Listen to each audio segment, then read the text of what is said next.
നീ എന്തായി ചെയ്യുന്ന? നീ നിന്റെ പ്രതിബിംബത്തോട് സംസാരിക്കുമായിരുന്നോ? അതെ, പോരാട് പോരാട് എന്ന്. നീ പോരാട് പോരാട് എന്ന് തന്നെയല്ലേ പറഞ്ഞ? പോരാട് പോരാട് എന്ന്. നീ എന്തിനെയാണ് പോരാടുന്നത്? പോരാട് പോരാടെന്ന് നീ 2 വട്ടം പറഞ്ഞു. അപ്പോൾ ഇത് 2 റൗണ്ട് പോരാട്ടമാവുമല്ലേ? നീ പറഞ്ഞില്ലെങ്കിൽ ഇതെനിക്ക് മനസ്സിലാവില്ല. ആളുകളിങ്ങനെ തനിയെ സംസാരിക്കുന്ന അത്ര സാധാരണമല്ല.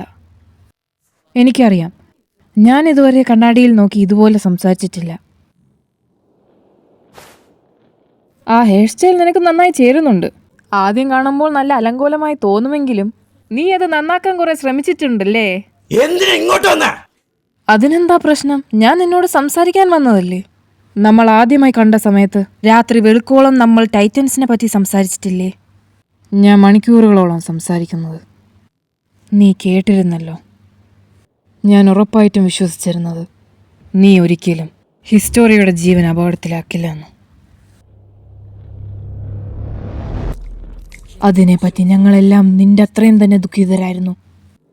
പക്ഷേ നീ എന്തുകൊണ്ട് നമ്മുടെ നാടിനെ അപകടത്തിലാക്കിയതെന്ന് എനിക്ക് മനസ്സിലാവുന്നില്ല.